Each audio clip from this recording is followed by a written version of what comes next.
예, 서울 중랑의뢰 박홍근입니다. 초저출생 고령화로 세금 낼 사람은 없는데 윤석열 정부는 감세 드라이브만 급급합니다. 장관은 어제부터 오늘까지 계속 역대급 세수 펑크가 감세 때문 아니다. 또 정부의 감세 정책이 부자 감세는 아니다. 현 정부의 재정 운영 정책을 신뢰해달라라고 말씀하시는데 너무나 인식의 차이가 큽니다. 우선 총 수입에서 세목별 구성을 좀 보겠습니다. 윤석열 정부 들어서 근로소득세가 크게 오르고 법인세는 하락했습니다. 특히 올해 경우 2020년도에 세법 개정하고 나서 법인세 완화 그리고 소득세 하위 과표 조정 이렇게 해서 이제 본격적으로 반영된 수치인데 소득세 비중이 오히려 더 높아지고 법인세 비중은 하락합니다. 당시 현 정부가 직장인 세부담 크게 줄 거다 장담했지만 결국은 유리지갑이 재정을 떠받치는 비중이 더 늘고 대기업 중심의 감세 효과만 크게 나타났다는 반증이기도 합니다. 그리고 앞서 언급됐지만은 윤석열 정부는 저는 정말 역대급 감세 왕국이라 생각합니다. 3년 내내 국회에 제출한 세법 개정을 봤는데요. 보면은 3년간 누적 규모가 무려 82조 억 가량 됩니다. 정부가 적용하는 수뇌법으로 봐도 3년 만에 18조 감세했습니다. MB정부 5년 동안 수뇌법으로 해도 총 8조였습니다. 그리고 올해 제출한 개정안의 감세 중에서 93.2%는 부자 감세인 상속세 감세에서 비롯된 겁니다. 부자 감세 아니라고 하는데 이미 아까 말씀드린 것처럼 저희가 뭐 소액 구간에 대해서는 좀 뭐 검토할 수 있습니다. 그런데 정부 상속세 인하 혜택의 54%가 과표 30억 초과 구간이라는 것은 너무나 잘 알고 계실 거예요. 저는 윤석열 정부가 지난 3년간 해마다 제출한 이 세법 개정안들이 역대 정부와 비교해서 얼마나 집요하고 얼마나 일관되게 큰 규모의 감세를 추구하고 있는지를 보여주는 증표라고 생각합니다.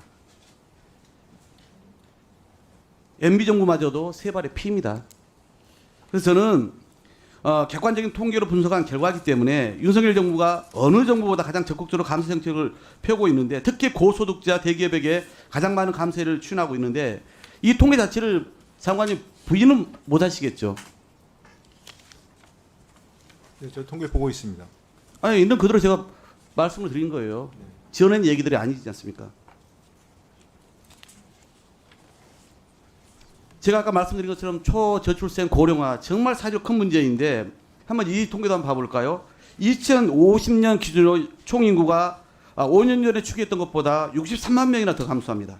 65세 이상 고령 인구 비중이 40% 초과도 더 1년 당겨졌어요. 합계 출산율 역시 5년 전에 추계했던 것보다 악화됐습니다. 2050년 기준 1.08명으로 하락할 것으로 이렇게 나타납니다. 그러니까 초저출생 고령화에 따라서 생산인구 감소하고 연금 소득자 증가하면서 현재와 같은 소득 중심 과세 체계로는 재정 점점 구멍 날 수밖에 없는 상황 아니겠어요? 이런 흐름에 대해서 기재부는 어떻게 대응할 겁니까? 이렇게 계속 감세 정책을 펴면서 이런 국가적 미래 도전 의지에 대해서 어떻게 대응하려고 이러시는 거예요?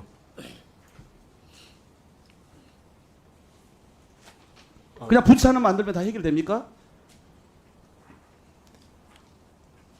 답변을 드려야 되는데. 네, 짧게 말씀해 주십시오. 네, 지금 아마 저출생 관련된 부분은 뭐 부처 하나 만든다고 하는 것이 아니고요.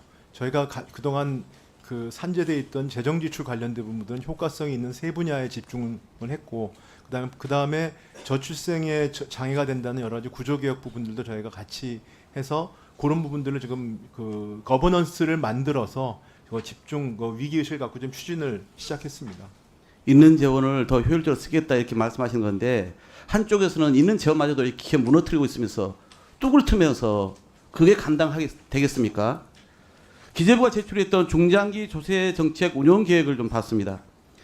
그런데 초저출생 고령화 대응을 위해서 각종 공제 제도와 비과세 감면 제도 정비하겠다라고 했는데 그건 아시죠? 이번 정부 들어서 국세 감면액이 역대 정부 최대입니다. 재정지출 성격인 그 EITC 이 자녀 장려금 재해서 추산해 봤는데도 역대 최대입니다. 앞뒤가 전혀 안 맞는 얘기를 하잖아요. 이렇게 대규모 지속적인 감세 감면만 역대 정부 최고로 하면서 어떻게 이런 국가 미래 위기에 대응할 재원을 마련할 것인지 답을 갖고 있으면 얘기를 해보세요. 속수무책입니다. 지금 저희가 재정의 지속 가능성을 유지하면서 그다음에 경제 활력을 하기 위해서 재정 지출에 대해서는 아까도 말씀드렸듯이 약자 복지 중심으로 가고 있고요. 세제 중에는 여러 가지 경제 활력뿐만 아니라 그리고 재정의 지속 가능성을 유지하기 위해서는 또 재정 지출의 합리화, 그다음에 효율화를 노력하고 있습니다. 네.